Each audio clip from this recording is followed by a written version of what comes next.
Então, gente, o tema da nossa aula de hoje é sobre responsabilidade civil no CDC, que basicamente nós vamos conversar sobre defeitos de produtos e serviços. Quais são os direitos, né? Quais são os direitos que as pessoas têm no Brasil quando as coisas não funcionam ou quando as coisas que a gente compra, que a gente contrata, os serviços e os produtos que a gente compra e contrata, nos dão algum tipo de problema. Como isso é cobrado em provas, em concursos, nós vamos falar um pouquinho sobre isso também. Já vou compartilhar aqui com vocês uma apresentação bem dinâmica que eu tenho. Entrando na sua tela em 3, 2, 1, aí está. Olha aí. Nós vamos falar sobre qualidade e segurança no Código de Defesa do Consumidor.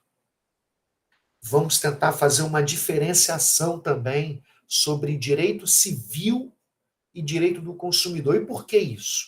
Porque como o contexto das nossas lives durante a semana são de revisões e preparações para questões do OAB e também para a questão de concurso, é muito importante você saber a diferença entre problemas relacionados a defeitos e garantias de produtos e serviços no Código Civil e no Código de Defesa do Consumidor, porque você já sabe que o direito do consumidor é um conjunto de regras mais protetivas para quem está comprando um produto ou para quem está contratando um serviço, se comparado às regras do Código Civil. E por que isso, galera? Porque o Código Civil parte do pressuposto que quem está comprando, quem está vendendo, quem está contratando e quem está sendo contratado são pessoas ou empresas em pé de igualdade, né? Então, o Código Civil ele é mais apropriado para quando, por exemplo, você compra um produto usado no OLX, quando você compra uma casa diretamente do antigo proprietário, do antigo morador desse imóvel, quando você compra um carro usado diretamente da pessoa que era dona do carro usado, sabe? Que foi anunciado aí na internet, e você foi lá na casa da pessoa, pagou e comprou, né? Quando você compra uma coisa não de uma loja, não de um profissional, mas você compra diretamente de um antigo dono, qualquer coisa que seja. Aí nós temos as regras do Código Civil. Porque, volto a dizer, porque o Código Civil está sempre partindo do pressuposto que as partes que estão contratando e que, portanto, estão agora num conflito, porque essa compra deu um problema, essa coisa deu algum defeito, algum problema, essas partes elas estão em situação de igualdade, de conhecimento sobre a coisa, de poder econômico, de informações. Então, o Código Civil não dá uma proteção maior para nenhuma das partes.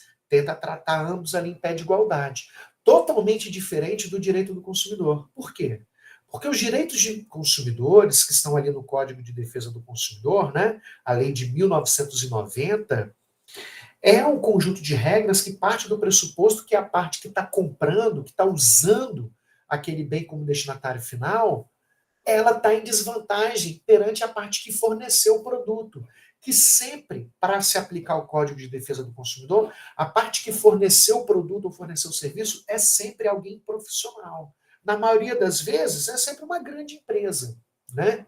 Então, o CDC, ele existe, né? O Código de Defesa do Consumidor, ele existe para resolver os problemas, os conflitos de partes que estão sempre, necessariamente, em situação de desigualdade. Né? Desigualdade porque a parte consumidora é mais frágil, ela tem menos conhecimento sobre o produto e serviço que ela está comprando e contratando, e, portanto, ela tem menos conhecimento técnico, informações para poder reclamar sobre aquela qualidade do produto ou sobre os perigos que ele pode causar na vida da pessoa.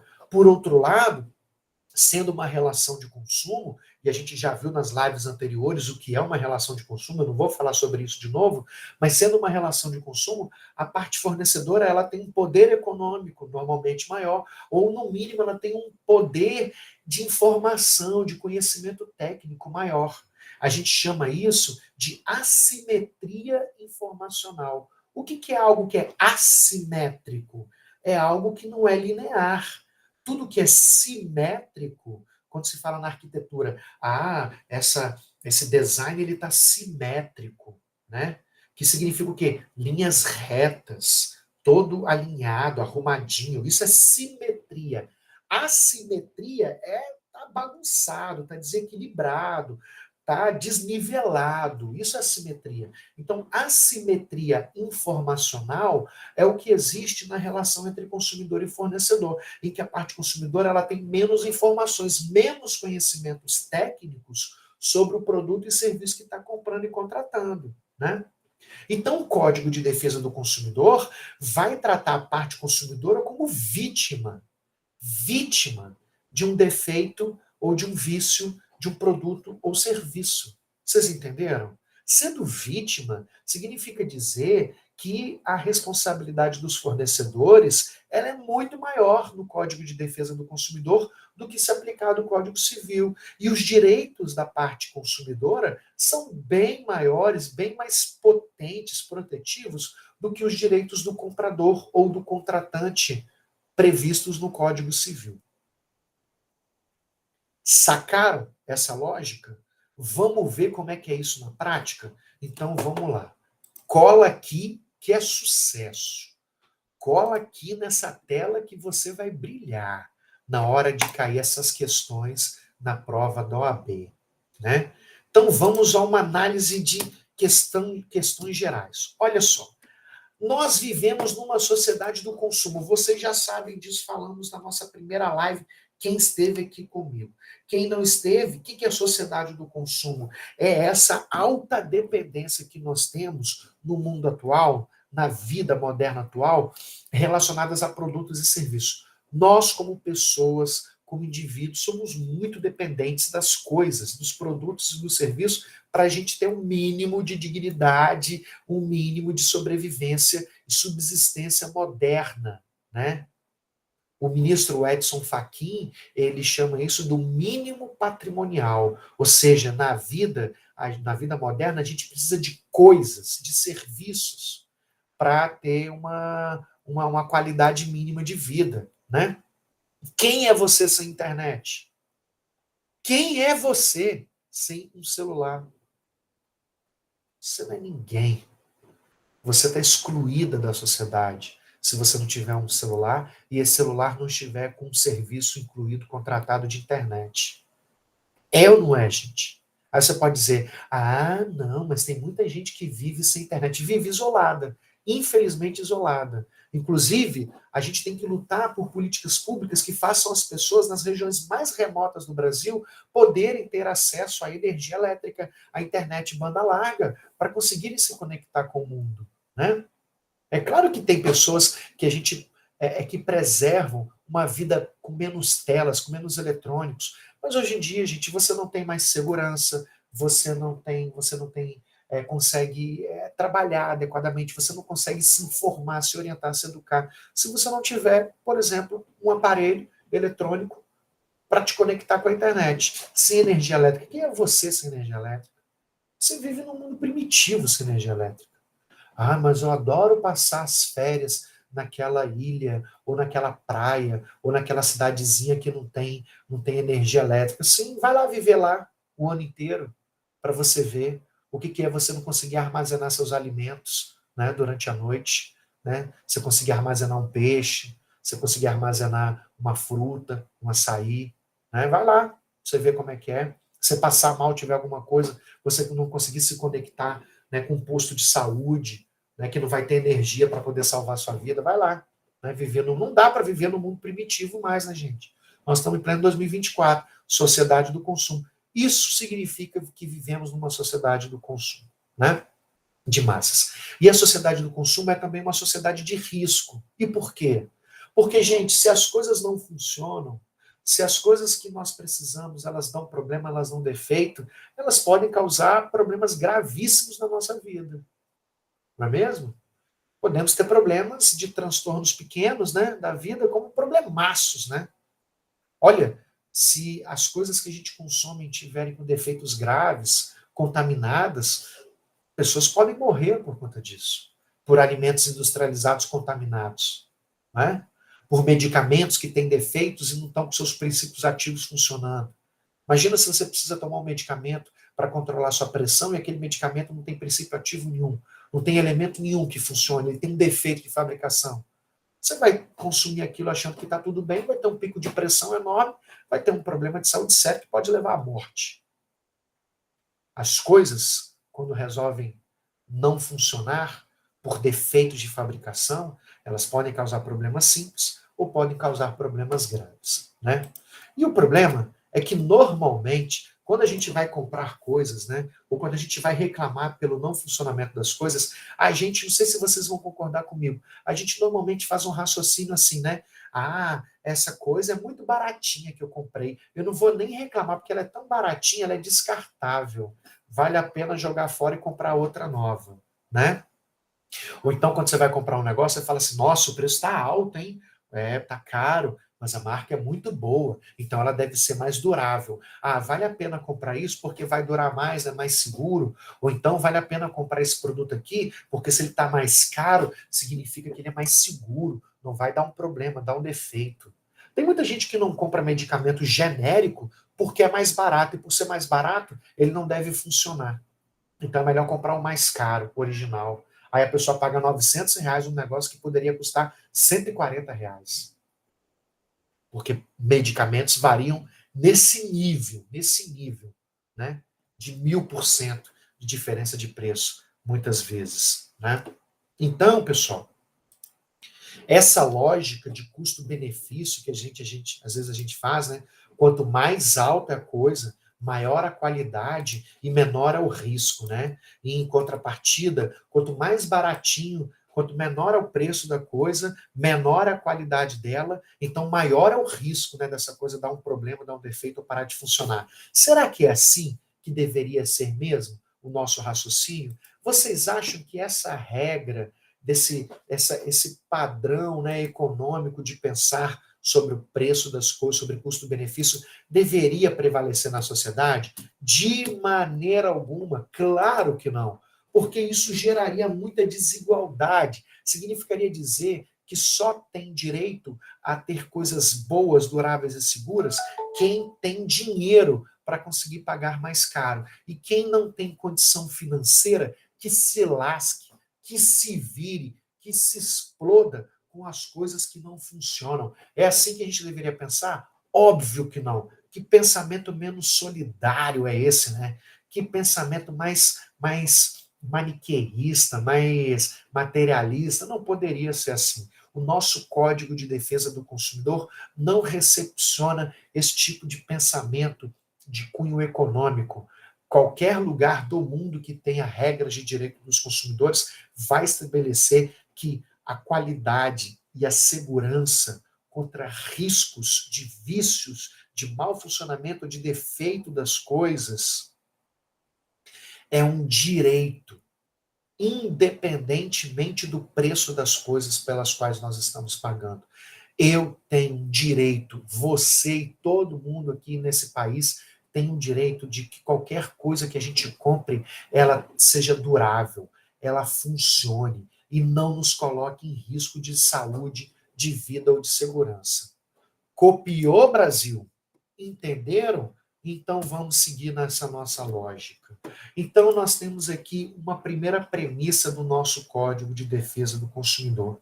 Fornecedores de produtos e serviços não podem transferir os riscos da sua atividade para os consumidores, que são a parte mais vulnerável, parte mais frágil da relação, né? Fornecedores de produtos e serviços têm o dever de assumir os riscos dos defeitos, dos problemas das coisas que eles colocam no mercado de consumo.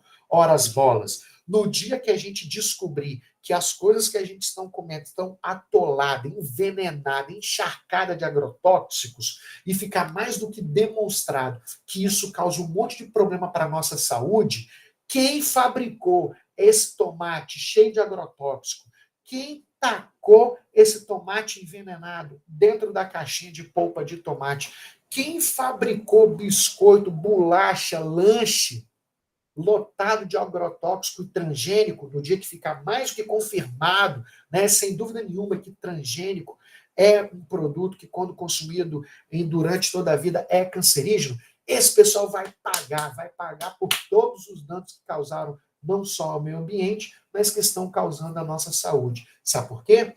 Porque se qualquer atividade fornecida, prestada no mercado de consumo, coloque em risco a saúde e a vida das pessoas, estes empresários dessas empresas fornecedoras desses produtos que causaram esses danos deverão responder por isso. Essa é a lógica da responsabilidade objetiva do CDC, baseada na teoria do risco. Dúvidas até agora? Deixa eu olhar para a fotografia 3x4 de vocês aqui, da Camila, que chegou agora também, né? Quem mais chegou agora? Quem chegou também? Mas agora a Nayara, a Thaís, a Maria do Carmo, o Caio, né? A Renata, bem-vindas. A Cristina Cipriano. A Juliana já me fez uma pergunta aqui, ô dona Ju, não vi que você tinha perguntado. Me perguntou assim: nestes casos, tem comunicados possíveis riscos? Tem sim, Juliana. Tem, amiga, tem muito. Tem muito. Deixa eu mostrar isso aqui para você. Espera aí. Deixa eu mostrar aqui na nossa apresentação sobre isso. Aqui, ó. Pronto. Olha só. Vamos falar sobre isso agora aqui, ó. Sim, é um dever de informação. Olha só. Olha, voltando para a sua tela aqui, Juliana. Aonde que isso está previsto no nosso CDC? Ó, responsabilidade pelos danos. Os fornecedores respondem pelos danos com base na teoria do risco. Significa dizer que todos os problemas que produtos e serviços tiverem, a responsabilidade dos fornecedores é objetiva por esses riscos, por esses danos. O que significa isso? Vocês já sabem que é responsabilidade objetiva. Juliana, o que é responsabilidade objetiva? Você já sabe. Enquanto você está pensando aí para você me responder, eu vou tomar um gole aqui de café. Já pensou? Então tá bom. Então você já sabe, você lembra que responsabilidade objetiva é quando aquele que é responsável pelo dano vai ter que indenizar, vai ter que reparar os danos causados, independente da vítima conseguir provar de quem é a culpa. Entendeu? Isso é responsabilidade objetiva. Então, fornecedores de produtos e serviços, eles têm que reparar os danos causados pelos produtos e serviços, independentemente da gente conseguir, da vítima conseguir provar se ele teve ou não teve culpa para aquele produto ou serviço ser defeituoso, né? Essa é a primeira coisa. Vamos pensar. Peraí, deixa eu mostrar uma outra coisa aqui. Ó. A Juliana me fez uma pergunta sobre dever de informação. Olha só, Juliana, olha só. Existem vários produtos no mercado de consumo que eles são perigosos, eles são arriscados, né? Eles possuem algum risco. Eu botei uns bem bobinhos aqui, né? Uma caixa de fósforo, um veneno para rato, inseticida, né? Produtos que são cortantes, o próprio álcool em gel. O álcool em gel é um bicho. Gente, álcool em gel, antes da pandemia, ele era proibido de ser vendido. Voltou a ser proibido de ser vendido, né? Por que álcool em gel é proibido, gente? Só foi liberado durante a pandemia e depois já sumiu já. Álcool em gel não, álcool líquido, né? O álcool em gel 70% ficou, continuou. Porque o álcool líquido, 70%, ele é proibido de ser vendido. Ficou proibido, né? Depois com a pandemia ele voltou. Sabe pelo quê, Juliana? Pois é, Camila. O gigantesco índice de acidentes com queimaduras graves em crianças. os setores dos hospitais brasileiros para acidentes com queimaduras graves, em parte nos hospitais infantis, sempre foi lotado de criança que sofreu acidente em razão de queimaduras graves de álcool líquido 70%. Então, como uma regra de proteção, especialmente das crianças, é proibido a venda desse tipo de produto. Ele só pode ser vendido assim para fábrica, para hospitais, né? Para quê? Para poder fazer esterilização. O consumidor final não pode comprar mais. Durante a pandemia foi liberado porque era uma questão de vida ou morte também, né? Aceitamos um risco, que é os riscos das explosões, das queimaduras graves, né? Em casa, mas para poder combater esse vírus mortal que era Covid-19, né? Mas você sabe que as sociedades, né, associações de proteção dos direitos das crianças protestaram muito, tá, gente? Protestaram muito, porque dizendo o seguinte, olha, as crianças vão ficar confinadas.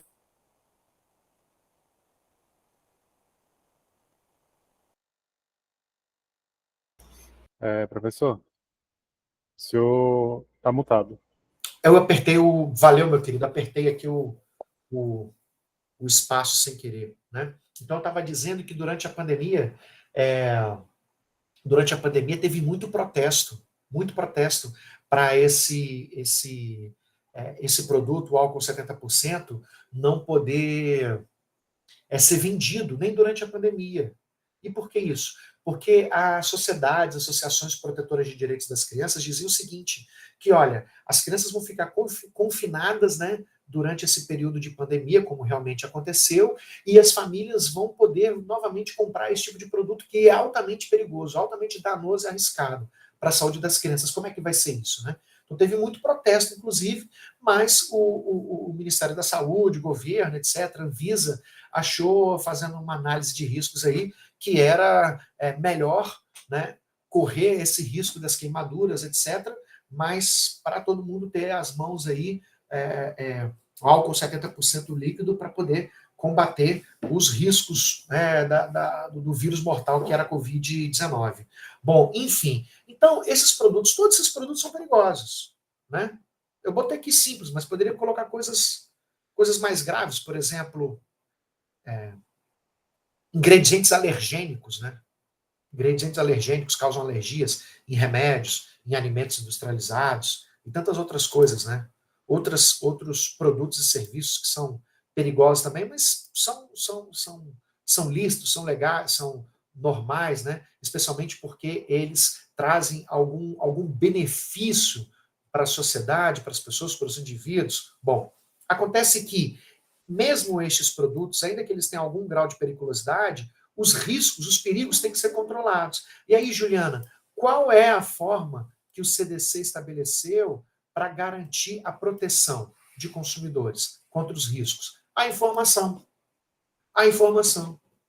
Veja, os artigos 8º a 10 do Código de Defesa do Consumidor, que eu esquematizei nesse desenho para vocês, estabelece os deveres de informação sobre riscos de produtos e serviços que são considerados com algum grau de periculosidade ou nocividade. Quanto maior o perigo, quanto maior o risco, maior a qualidade, o nível da informação. Nós vamos dizer que maior será a ostensividade, ou seja, mais chamativa tem que ser a informação no rótulo, na embalagem, na caixa, no manual do usuário, na bula do remédio. Quanto maior o problema, maior o risco, desde que ele seja um risco controlável, maior a informação, né? Porque um produto ou um serviço que tem algum grau de perigo ou risco só pode ser vendido no mercado de consumo brasileiro se aquele risco, se aquele perigo for evitável, for controlável. Qual a forma melhor de se evitar? Com informações, né? Então, olha só, o artigo 8º, ele estabelece o seguinte, que produtos ou serviços que tenham riscos naturais e previsíveis, eles podem ir para o mercado de consumo, esse é o artigo 8º do CDC, desde que contenham as informações sobre os riscos, né? Sobre os riscos e sobre a forma de utilizar o produto ou serviço. Então, nós estamos falando de produtos ou serviços que possuem riscos naturais e previsíveis. As informações têm que ser adequadas sobre esses riscos. Vamos ver como é que o CDC fala expressamente sobre isso no artigo 8º? Deixa eu compartilhar a tela aqui com vocês. Olha só, o artigo 8º do CDC, né, diz o seguinte: os produtos e serviços colocados no mercado de consumo não acarretarão riscos à saúde e segurança dos consumidores, exceto aqueles riscos considerados normais e previsíveis. Em decorrência, ou seja, em razão da sua natureza e fruição, ou seja, da natureza desse produto ou serviço e da forma dele ser utilizado, ou seja, um risco natural e previsível, né? Por exemplo, uma lâmina de barbear, uma faca, uma gilete. Aquilo é cortante, pode machucar sua pele, óbvio, mas é um risco normal e previsível, claro. Eu quero mais ter produtos que são extremamente afiados, uma faca, né, uma tesourinha, uma tesoura, o quê? Uma lâmina de barbear, né? Ou de depilação. São produtos que você quer mais que seja afiado mesmo, né? Para poder ter um efeito mais eficiente. Isso significa que ele pode ser mais cortante, pode causar danos, riscos, obviamente. Mas são riscos naturais e previsíveis em razão do tipo de uso que nós vamos fazer.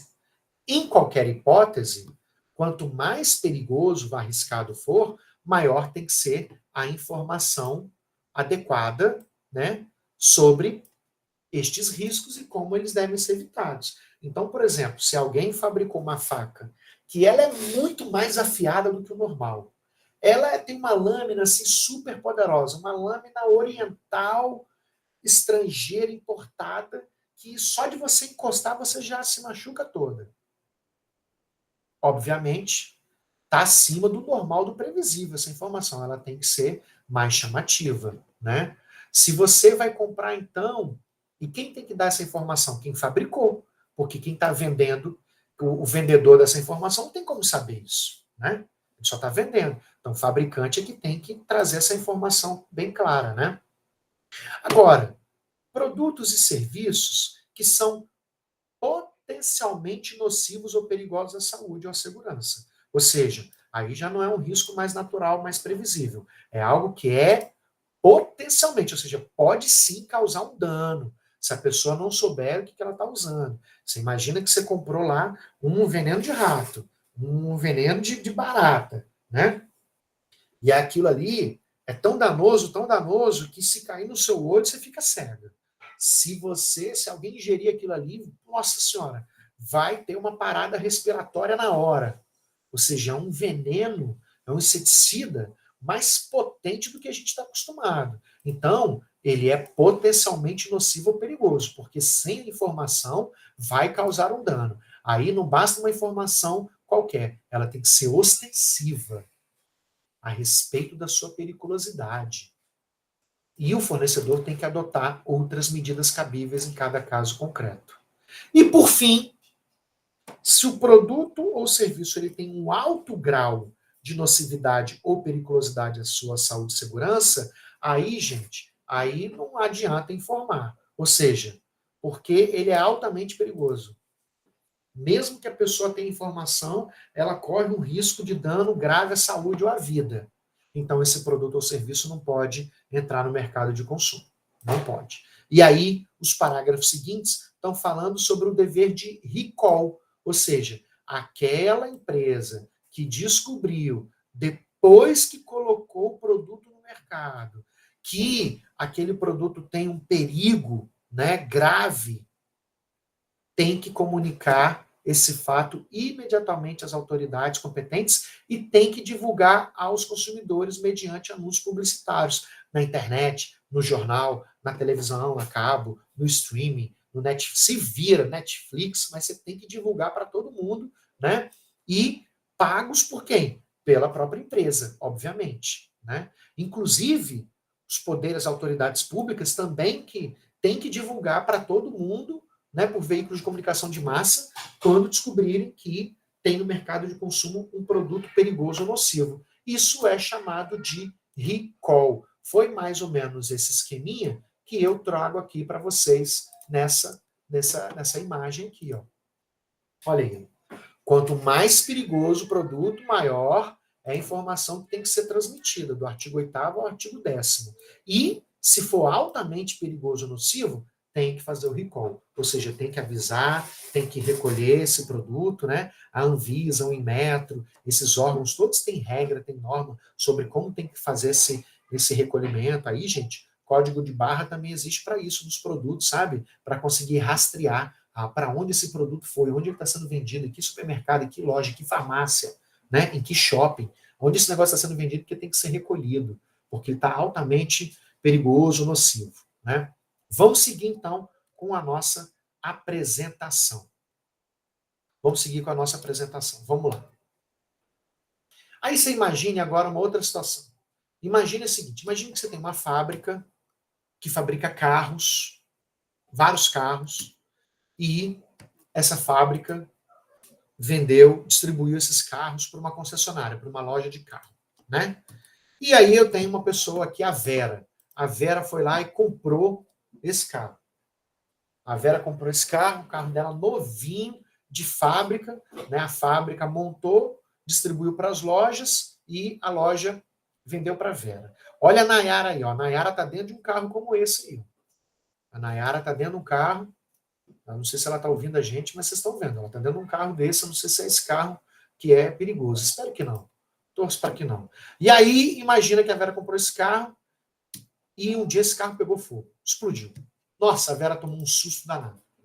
A Vera quase que se machucou, né? Quase que se queimou, mas graças a Deus deu tudo certo. Tudo não passou de um susto. E aí, é um defeito grave, que coloca em risco a vida, a saúde, a segurança, né?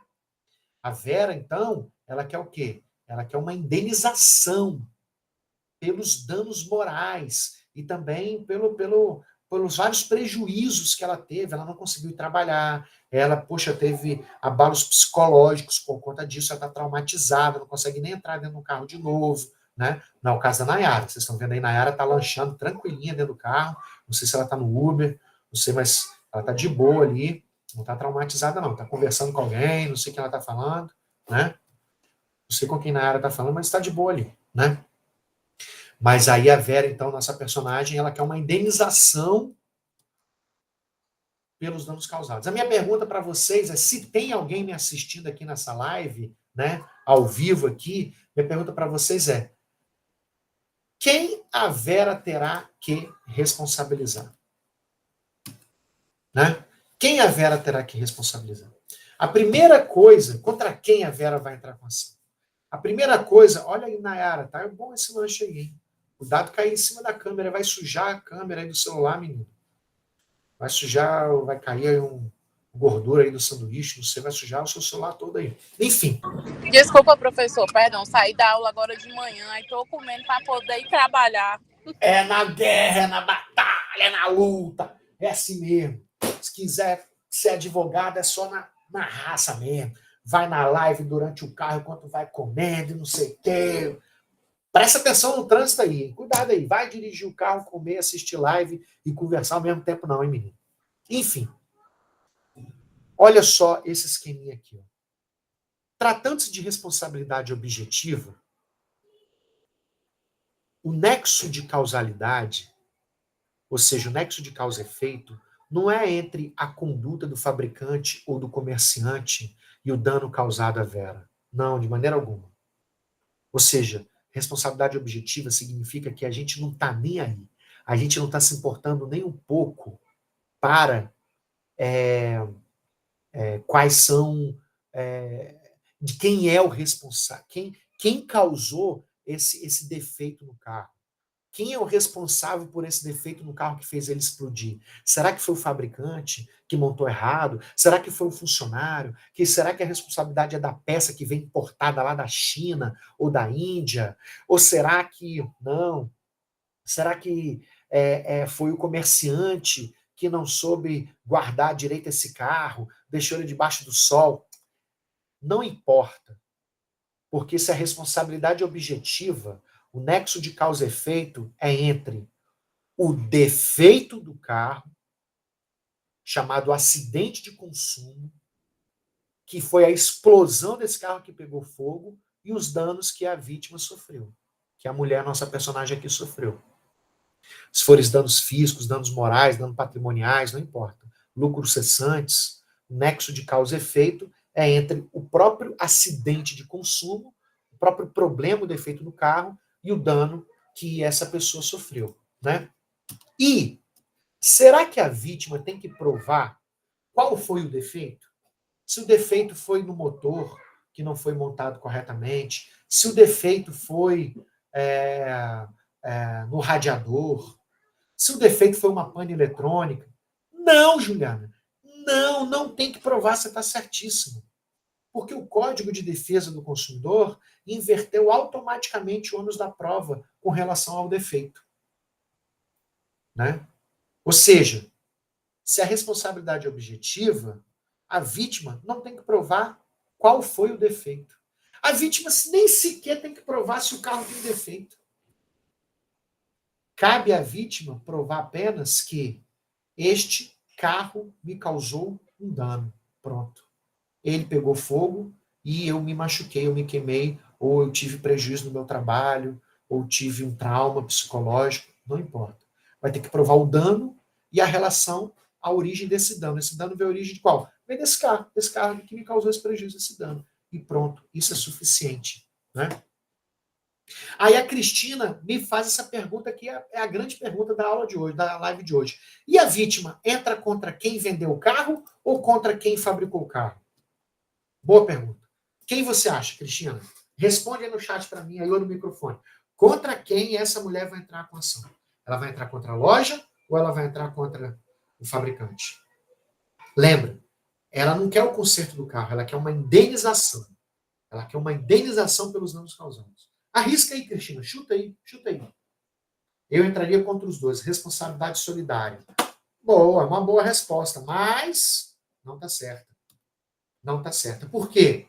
Porque a responsabilidade é quanto aos danos, responsabilidade contra os prejuízos, para além do carro causado, é do fabricante. Assim estabelece o artigo 12 do CDC. Aqui, ó.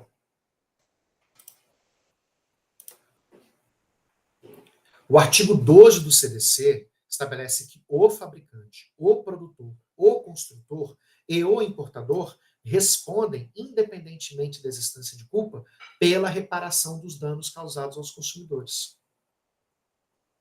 Por defeitos decorrentes de projeto, fabricação, construção, montagem, manipulação, acondicionamento e até por informações insuficientes ou inadequadas sobre os riscos. Ou seja, é o fabricante que responde por esses danos, né? Pela indenização, tá bom? Pela indenização. A responsabilidade, ela não é solidária no caso de indenizações que devem ser pagas por defeitos graves à saúde e à segurança de produtos colocados no mercado de consumo, né? E aí o fabricante, o que ele pode alegar em sua defesa? Que não foi ele que fabricou esse carro. Ó, não foi eu que fabriquei esse carro. Esse carro você comprou nessa loja, mas foi fabricado por outra fábrica, não foi por mim, não. Né? Ele pode alegar, né? Ou ele pode alegar que não tem defeito. Lembra que a vítima não precisa provar que tem defeito, mas o fabricante pode provar, fazer prova em contrário, né? Ou seja, o ônus da prova é invertido aqui. O fabricante pode provar, olha, esse carro explodiu aí, sei lá por quê. Porque ele pegou fogo por conta das secas, do incêndio, né? Dos incêndios que estão acontecendo por Brasil afora. Não foi por defeito desse produto, mas ele que tem que provar que o produto não tem defeito nenhum. É o fabricante que vai ter que fazer prova em contrário. Ou, por fim, ele pode fazer prova de que a culpa é exclusiva do consumidor. Ou seja, pode provar que foi a vítima que abasteceu o carro errado, que a vítima que deixou superaquecer o motor, a vítima que não fez as manutenções quando deveria, né? Que expôs o carro a uma situação de aquecimento insuportável, né? Enfim, que não conservou adequadamente, mas é o fabricante que vai ter que produzir essas provas, não é a vítima que vai ter que provar em sua defesa. É o fabricante que vai ter que provar, porque é o réu da ação. Perfeito, gente? Olha, estas são situações que eu falei com vocês relacionadas a danos causados por produtos e serviços, ou seja, defeitos graves, né, causados por produtos e serviços. Agora, é diferente de quando a gente fala sobre responsabilidade pelos vícios dos produtos. O que é responsabilidade pelo vício? Vício é o mau funcionamento da coisa. Vício é aquele produto que você comprou que não está funcionando direito. É aquele computador que está descarregando toda hora, ele não consegue ficar ligado, a bateria dele já está viciada, ele é novinho e a bateria dele está viciada. Ou é aquela televisão que você vai assistir a programação e ela fica toda preta. Né? Você já queimou rapidamente, novinha aquela televisão sua, já queimou a placa de LED lá e não está funcionando mais aquele negócio. Você pagou caríssima naquela televisão, 10 mil reais, e ela não transmite as imagens corretamente. Né? É aquele carro que faz um barulho terrível e começa a parar no meio do trânsito. Do nada o carro para. Ou seja, nós estamos falando de vício de qualidade. A Nayara está falando, meu celular está assim, descarrega o tempo inteiro. Pode ser um vício de qualidade, Nayara. Pode ser um vício. Não é um defeito, Nayara. Não é um problema grave, sabe? Porque a gente não chama assim de um dano, né, que está lhe causando, porque o mau funcionamento do seu celular não está causando nenhum dano à sua saúde, à sua vida, à sua segurança. Você não quer uma indenização. Você quer o conserto do celular, você quer a troca dele por um novo, né? Isso nós chamamos de responsabilidade pelo vício do produto. Imagina essa outra historinha. Imagina uma mesma fábrica e ela fabrica essa marca de computadores. O nome dessa fábrica é Samsung. E ela fabrica esses notebooks aí maravilhosos. Aí a Samsung foi e distribuiu para a loja online Casas Bahia. Né? Casas Bahia. Loja online, Magazine Luiza.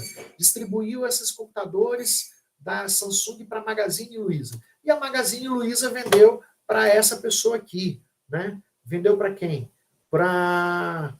Deixa eu ver quem está comigo aqui. Vendeu para Adriano. Vendeu para Adriano um computador desse, ele comprou na Magazine Luiza, um computador desse novinho, fabricado pela Samsung. E aí o computador dele não está funcionando. Pô, ele carrega o computador, 5 minutinhos o bicho desliga. Não funciona mais. Ele está chateado, o computador simplesmente trava, não funciona. Aí a minha pergunta é o seguinte, ele quer que seja consertado. Né? Ele quer que seja consertado esse produto ou troque por um novo. A minha pergunta para vocês pode ser tanto a Cristina, que vai responder, também, de novo, a Nayara, né? Ou a Juliana, que está participando aqui também comigo, a Camila. Né? Neste caso, em que o Adriano ele quer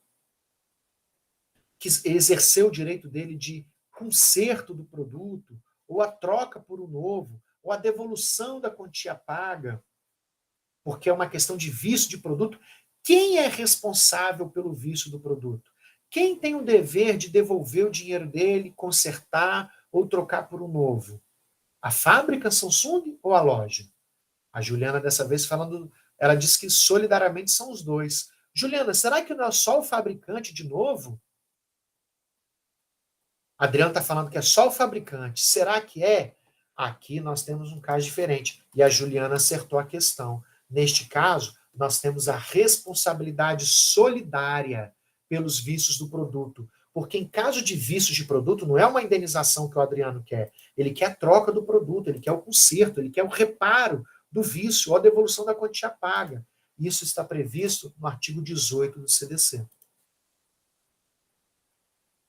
É outro dispositivo legal.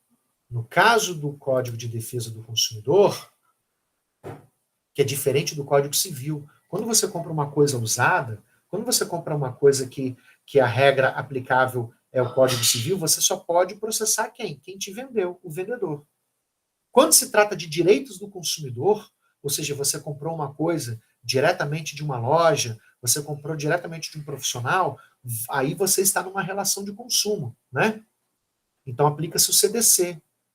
Os fornecedores respondem, não apenas o fabricante, respondem solidariamente pelos vícios de qualidade ou quantidade. Os fornecedores respondem solidariamente pelos vícios de qualidade ou quantidade, que tornem próprios ou inadequados ao consumo ou que lhes diminuam o valor.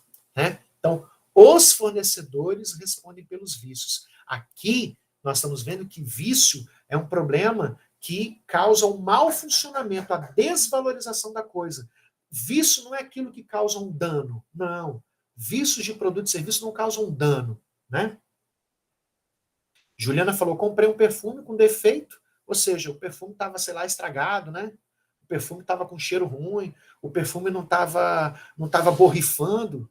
A Juliana foi lá e reclamou da loja, que falou o seguinte, só representante da marca. Quem tem que trocar é o fabricante. De forma alguma. Não pode, porque ela estava reclamando de vício. Juliana não estava pedindo nenhuma indenização. Nenhuma indenização. Seria diferente, Juliana, no seu caso, se você tivesse comprado um perfume cujo problema dele, né? Cujo problema dele era uma intoxicação. O perfume, ele estava te causando uma alergia gravíssima no corpo, porque esse perfume tinha um produto químico que você deveria ser avisada que ele poderia causar alergias, né? Para você testar ele antes de aplicar, para você decidir se você ia querer ele ou não. Ou pelo menos para você saber que você tem chance de você ter alergia àquele produto químico. Ele tinha que ter avisado, mas não avisou. E aí, a falta de informação lhe causou um dano, uma alergia grave na sua pele. Você foi parar, você foi no médico por conta disso. Você quer o quê? A troca do perfume pelo novo? Claro que não. Você vai querer uma indenização. Você vai querer uma indenização em alta, no mínimo uns 10 mil reais, para compensar toda a dor que você sofreu, as coceiras, a queimação na pele, os medicamentos que você gastou, né? A chateação, o transtorno, o tempo que você gastou indo no médico. Você vai querer a reparação, o reembolso dos gastos com medicamentos, a consulta médica. Tudo isso é uma indenização. Neste caso, Juliana não poderia, então, processar a loja, teria que demandar contra o fabricante do perfume. Mas não é o caso. O caso que a Juliana traz aqui no chat é simplesmente o perfume que estava com probleminha, não estava borrifando, ou o cheiro dele não estava adequado, estava, sei lá, estragado, vencido.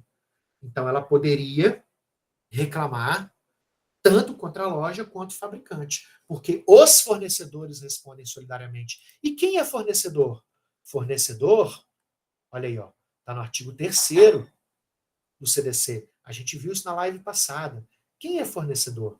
Fornecedor é toda pessoa física ou jurídica, nacional ou estrangeira, pública ou privada, que desenvolve atividade de produção, montagem, criação, construção, transformação, importação, exportação, distribuição ou comercialização de produtos. Então, tanto o comerciante quanto o fabricante são fornecedores. Portanto, quando a gente olha o artigo 18 do CDC, que estabelece que os fornecedores são solidariamente responsáveis, né? Os fornecedores são solidariamente responsáveis pelos vícios de qualidade ou quantidade, significa dizer que você pode processar ambos, né? Ambos os responsáveis pelo produto ter chegado até você no mercado de consumo. Responsabilidade solidária, aqui no meu exemplo, do fabricante e da loja. Né? A Renata está lembrando aqui que ela comprou uma Coca-Cola e quando ela chegou em casa, ela viu que estava vencida. O dono da distribuidora falou para entrar em contato com a Brasal, que é a empresa responsável. Eu acabei que não fui atrás. Se eu soubesse, tinha pedido indenização, né? Já daria para comprar várias cocas. Não necessariamente dá uma indenização, não. Não necessariamente, viu, Renata? Pode ser que o juiz entenda que você não sofreu nenhum dano, né? Você só tinha um vício do produto, cujo direito de quem tem um vício do produto, qual que é? Quais são os direitos? O direito é a reparação do vício em até 30 dias, né?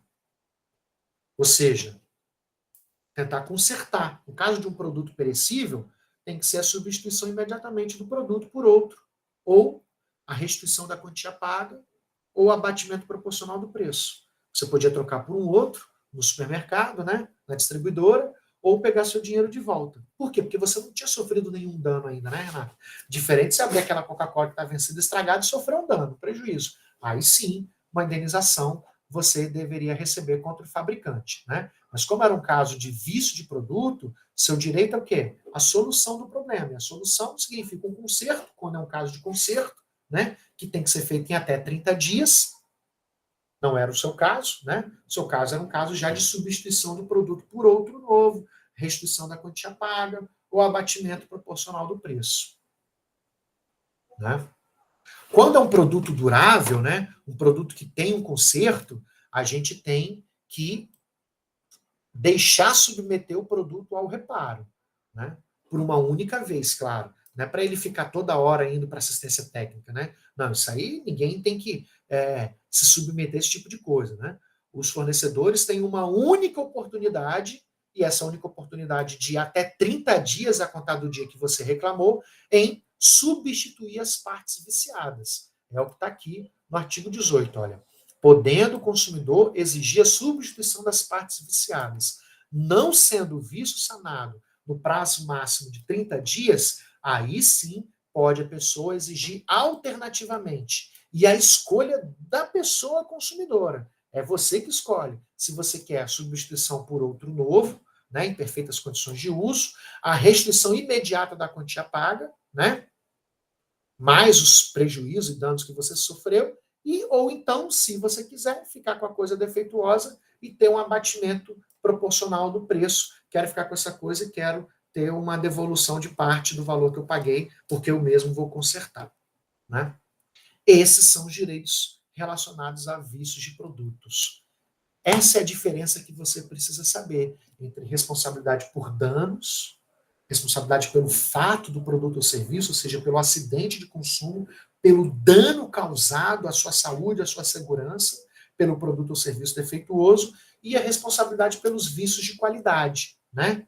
Em um caso, nós temos a responsabilidade só do fabricante. No outro caso, nós temos a responsabilidade solidária. Em um caso, você tem direito a uma indenização pelos danos causados. No outro, o direito é que o produto seja consertado, ou o dinheiro seja devolvido, a troca por um novo, ou um desconto no preço. Ou seja, são problemas diferentes, soluções diferentes. Na próxima live, se você voltar, a gente vai falar um pouquinho mais sobre isso, vai resolver até umas questões objetivas do OAB, né?